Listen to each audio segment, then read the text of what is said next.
영국의 여왕이 살고 있는 버킹엄 궁전에 가보면 여왕이 궁전에 계실 때는 깃발이 이렇게 올라가 있고요. 그리고 출타를 하시게 되면 깃발이 내려집니다. 그래서 그런지 궁에 깃발이 올라가 있으면 그 궁을 지키는 근위병들의 교대식이 더욱 엄격하게 하는 것 같고요. 깃발이 내려 있어도 근엄하게 교대식을 그들은 합니다. 몇 년 전에 영국을 방문해서 그 버킹엄 궁전 앞에 가봤는데 깃발이 내려져 있어서 여왕을 만나지를 못하고 아쉽게 돌아왔던 적이 있습니다. 오늘 본문에도 비슷한 이야기가 나옵니다. 하나님이 이스라엘 자손들에게 오시고 그들과 함께 하시는 것을 여기서는 깃발 대신에 영광의 구름으로 나타나고 있습니다. 본문 말씀을 보면 드디어 모세는 성막의 모든 기구를 하나님의 말씀대로 다 만들어서 그 성막 안에 그 기구들을 배치를 했습니다. 다시 말하면 성막 세우는 일을 다 마친 것입니다. 그러자 구름이 성막을 덮이고 하나님의 영광이 성막에 충만했다고 그랬어요. 완성된 성막에 하나님의 영광이 임하신 겁니다. 그 영광이 얼마나 놀라웠던지 모세조차 감히 성막 안에 들어가지를 못했다고 그랬어요. 하나님이 눈에 보이게 구름으로 그들이 만든 성막에 오셨다는 것, 그리고 그들과 함께 하신다고 하는 것은 그 이스라엘 자손들의 마음을 얼마나 기쁘고 감격하게 했겠습니까? 혹시 여러분들에게는 이런 하나님의 임재의 경험이 있으십니까? 우리의 마음을 뜨겁게 하는 충만한 임재를 여러분들은 경험해 보셨습니까? 성경에 의하면 하나님이 함께 하시는 것에는 두 가지가 있습니다. 첫째는 하나님의 편재입니다. 편재란 하나님이 항상 모든 곳에 계시다는 뜻입니다.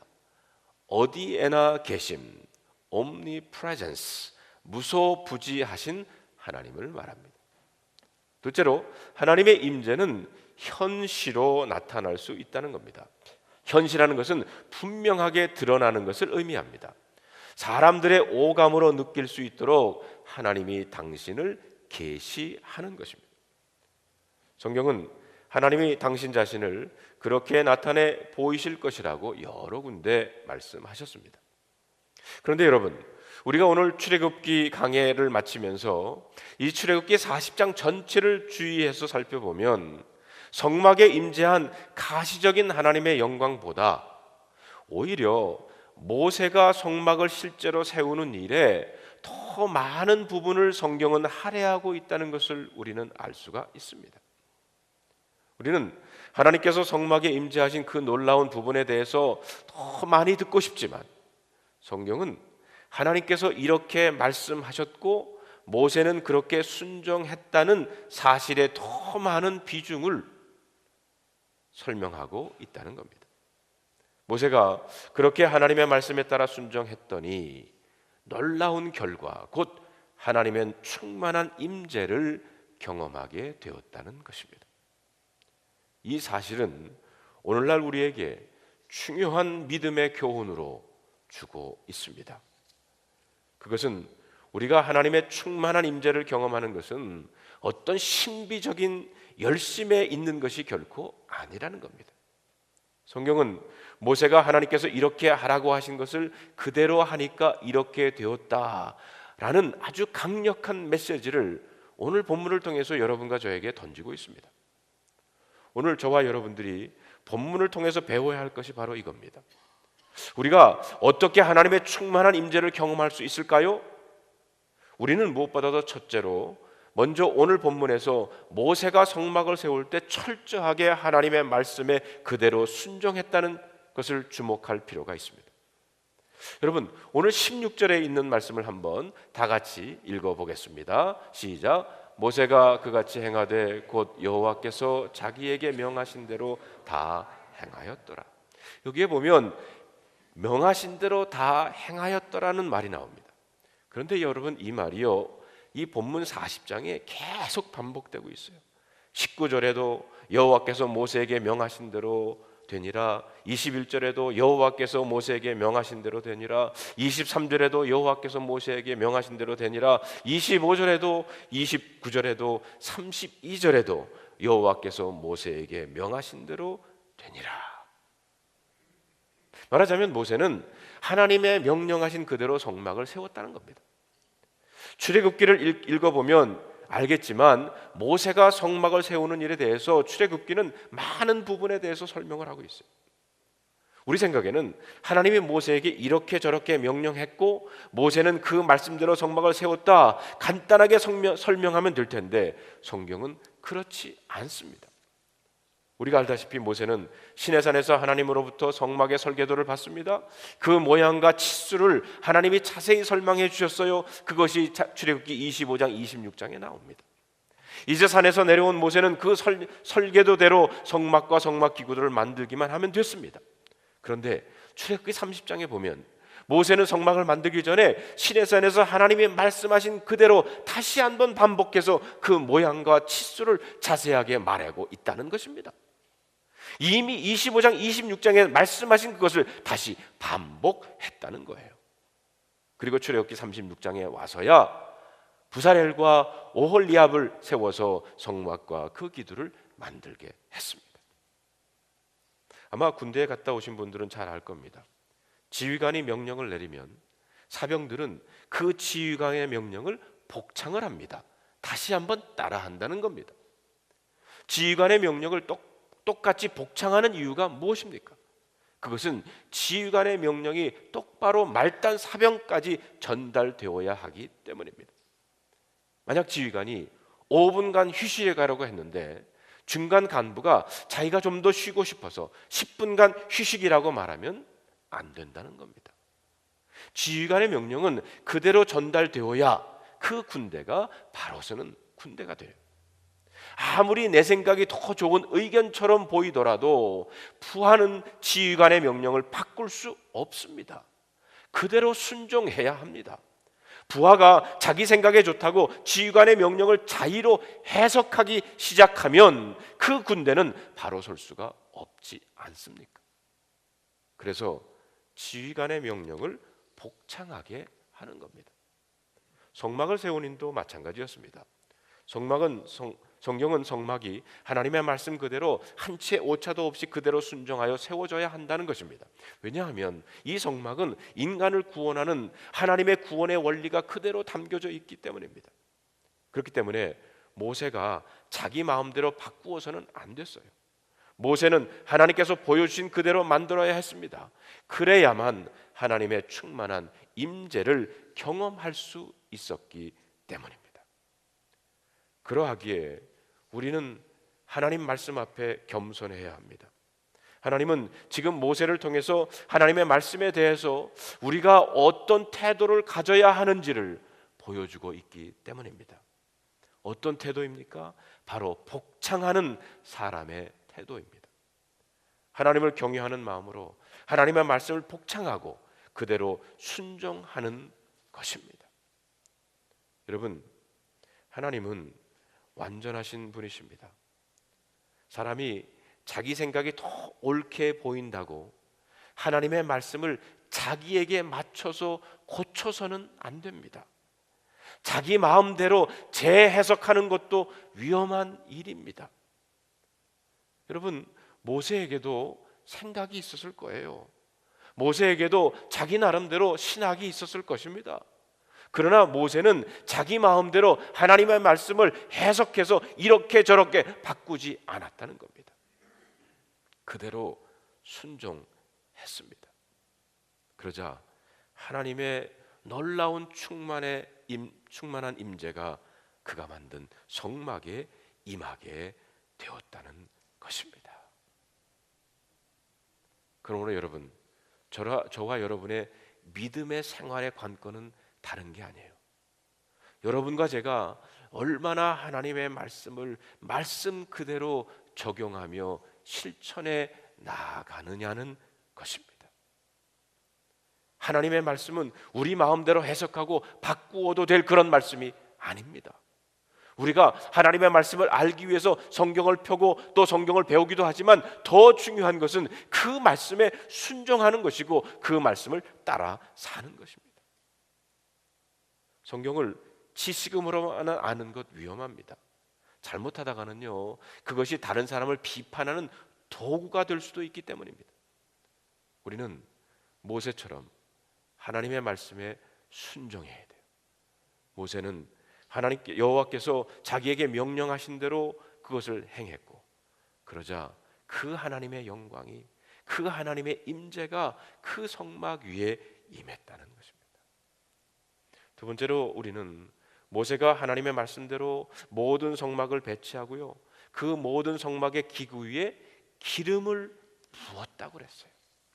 9절에 있는 말씀을 우리 다 같이 한번 읽어보겠습니다. 시작. 또 관유를 가져다가 성막과 그 안에 있는 모든 것에 발라 그것과 그 모든 기구를 거룩하게 하라. 그것이 거룩하니라. 여기서 기름 부었다는 것은 하나님의 소유로 구별했다고 하는 의미입니다. 하나님의 것이요, 하나님의 목적에 의해서 거룩하게 사용되어진다는 것을 의미합니다. 말하자면 기름을 바른 순간 언약궤는 더 이상 단순한 궤짝이나 상자가 아니라는 겁니다. 하나님을 알게 하고 하나님의 용서를 경험하게 하는 은혜의 수단으로 사용되었다는 것입니다. 떡상은 그냥 단순히 상이 아닙니다.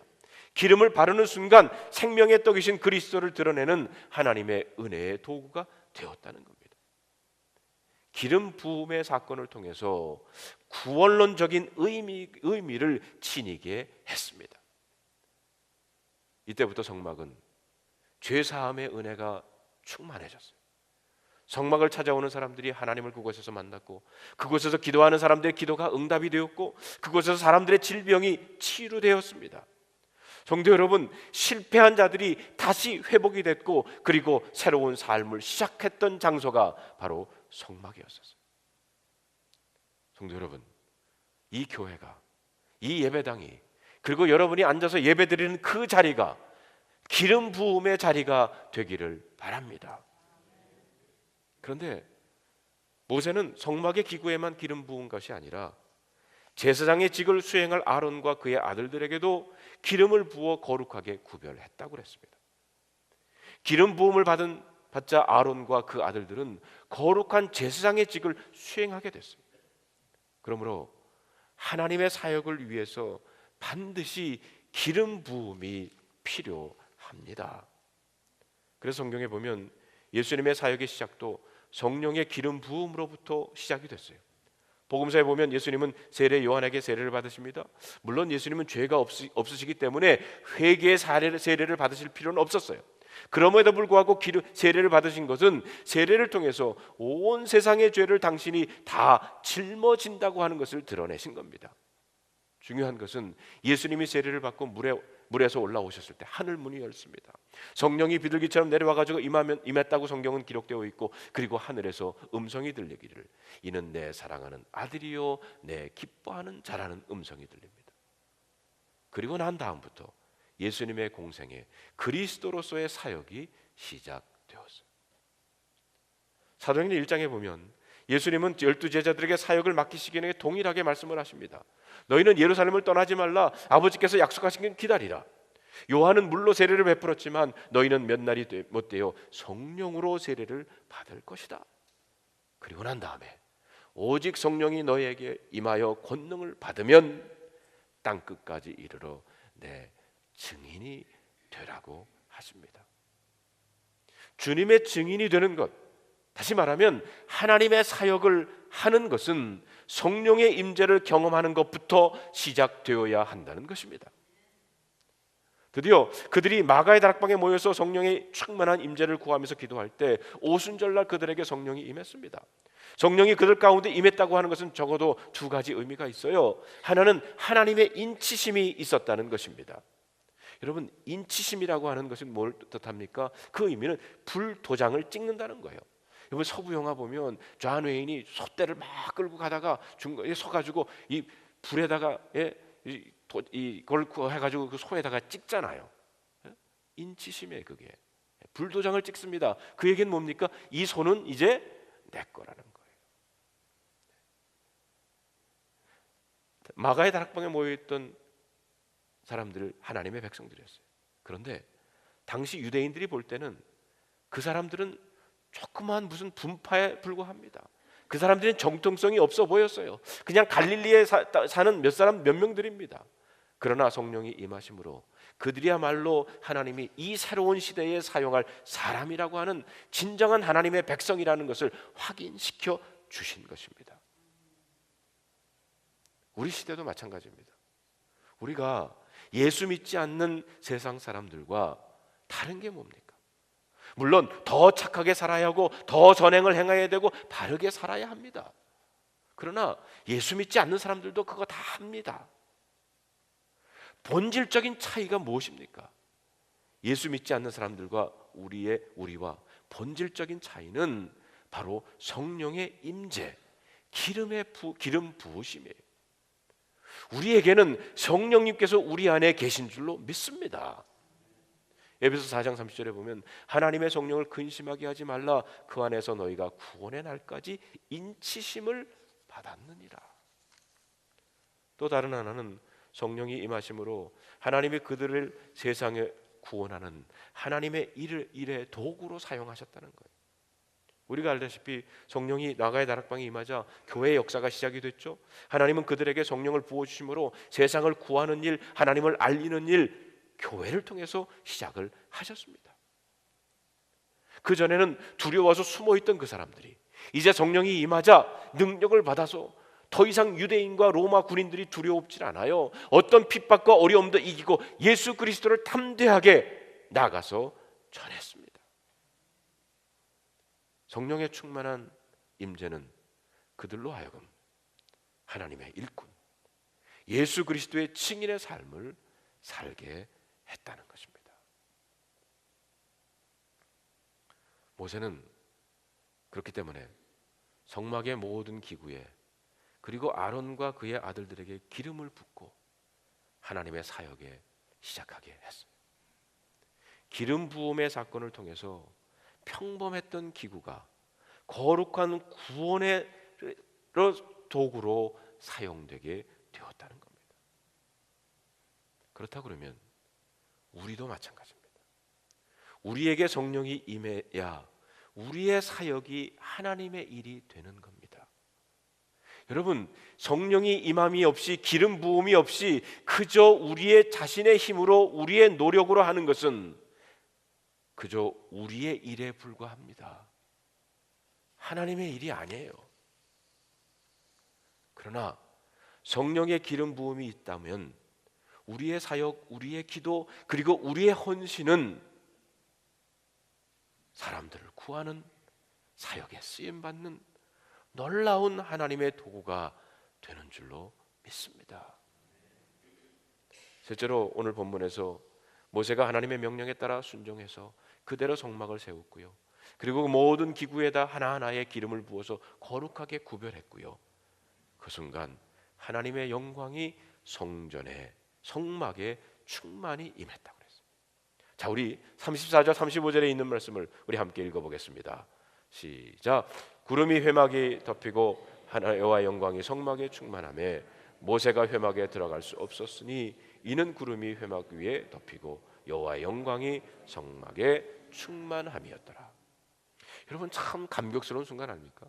지금까지의 모세의 수고는 바로 이것을 위한 것이었어요. 모든 것이 하나님의 뜻대로 이루어졌습니다. 모세가 하나님의 말씀 그대로 순종했어요. 그랬더니 하나님의 영광이 눈에 보이도록 성막에 충만했다는 거예요. 이 하나님의 임재 사건은 모세가 만든 성막이 하나님의 뜻대로 하나님의 원하시는 대로 되어졌다고 하는 하나님의 인치심이요 보증이었습니다. 제 생각으로는 아마 성막에 하나님의 영광이 구름이 덮이고 하나님의 영광이 그곳에 충만하게 되었을 때 모든 이스라엘 자손들이 이제 하나님이 우리에게 오셨구나, 우리와 함께 계시는구나 하는 것을 느꼈을 것입니다. 그리고 그들에게는 말할 수 없는 기쁨과 은혜, 뜨거운 감격이 그들의 마음속을 채웠을 거예요. 더 이상 광야의 고통과 어려움은 아무것도 아닌 것처럼 보였을 것입니다. 하나님의 임재는 늘 그렇습니다. 말할 수 없는 기쁨과 감격으로 우리에게 다가오는 줄로 믿습니다. 우리가 하나님의 충만한 임재를 경험하는 것, 그것이 우리가 세상을 이기는 힘이요 능력인 줄로 믿습니다. 저와 여러분에게도 이런 경험이 있기를 바랍니다. 그렇다면 여러분, 그 하나님의 영광이 꼭 구름으로 임한다고 생각해서는 안 됩니다. 우리 눈에는 하나님의 영광의 구름이 보이지 않아도 하나님의 역사는 늘 있습니다. 무슨 가시적인 일이 일어나지 않는다 해도 하나님의 역사가 없다고 생각해서는 안 됩니다.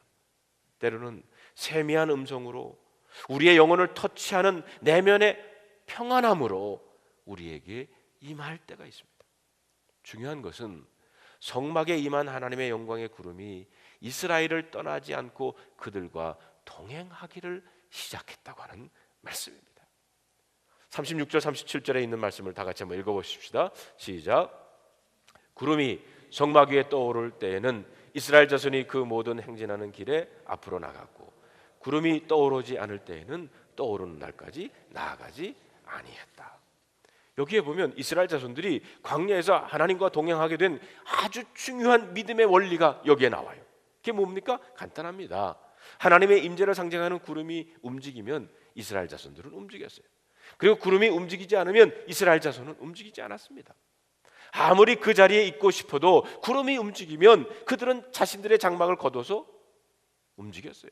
반대로 그들이 아무리 더 가고 싶어도 구름이 움직이지 않으면 그들은 움직일 수 없었습니다. 심지어는 몇 달이고 몇 년이고 그곳에 살았다고 했어요. 이것은 이스라엘 백성들이 하나님의 백성으로 사는 가장 기본적인 삶의 원리였습니다. 오늘 여러분과 제가 배워야 할 것이 바로 이겁니다. 여러분, 그런데 오늘날 우리들의 문제가 뭡니까? 그것은 우리가 먼저 가고 하나님이 뒤따라오게 한다는 겁니다. 우리는 늘 하나님보다 앞서가고 싶어 해요. 우리 마음대로 하고 싶어 합니다. 기도로 하나님께 묻지도 않고 우리 스스로 결정을 합니다. 그러다가 문제가 생기면 그때부터 하나님 도와주세요, 그리고 기도해요. 결국 실패하게 되면 그만 시험에 빠지고 하나님이 계신가 아니 계신가 근본적인 질문 앞에 또다시 돌아오게 된다는 거예요. 여러분, 믿음의 삶은 그런 게 아닙니다. 이 땅에서 우리가 하나님의 백성으로 사는 방법은 그런 게 아니에요. 적어도 우리는 두 가지를 인정해야 됩니다. 하나는 하나님에게 주재권이 있음을 인정해야 돼요. 하나님이 우리의 창조주요 구원자이십니다. 그러므로 구름이 먼저 움직여야 합니다. 이스라엘 자손들은 그 구름을 따라갔어요. 또 다른 하나는 하나님이 전지하시다는 겁니다. 하나님은 우리의 미래와 앞길을 꿰뚫어 알고 계신 분이에요. 그러나 우리는 하나님의 인도를 받아야 가장 실패하지 않기 때문입니다. 그래서 잠언 16장 9절에 보면 사람이 마음으로 자기의 길을 계획할지라도 그 걸음을 인도하시는 분은 누구라고 그랬습니까? 여호와라고 그랬어요.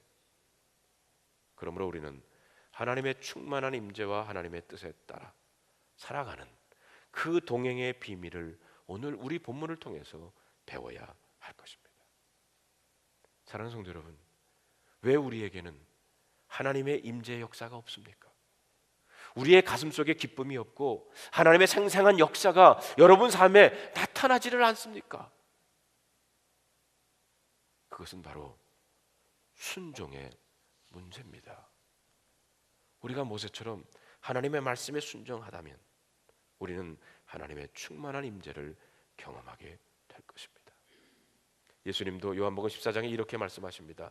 나의 계명을 지키는 자라야 나를 사랑하는 자니 나를 사랑하는 자는 내 아버지께 사랑을 받을 것이요 나도 그를 사랑하여 그에게 나를 나타내리라. 들으셨어요? 다시 한번 말씀드립니다. 다시 한번 읽습니다. 나의 계명을 지키는 자라야, 말씀에 순종하는 자라야 나를 사랑하는 자니 나를 사랑하는 자는 내 아버지께 사랑을 받을 것이요 나도 그를 사랑하여 그에게 나타내리라. 주님을 사랑하고 그분의 말씀을 따르는 것이 우리 인생의 답입니다. 하나님을 사랑하는 사람들의 최종 목적은 바로 그 하나님이 계시는 곳에 하나님과 함께하는 거예요. 오늘 이제 저희들이 성만찬 예식을 여러분들과 함께 나누기를 원합니다. 이 성만찬 예식을 통해서 바로 하나님의 임재를 경험하시는 이 떡과 이 포도즙이지만 여러분들이 순종하는 마음으로 하나님을 사랑하는 마음으로 이 자리에 나올 때에 여기에 기름 부음의 역사가 있고요. 그리고 이 빵과 이 포도즙이 예수 그리스도의 몸과 피가 될 줄로 믿습니다. 기도하겠습니다.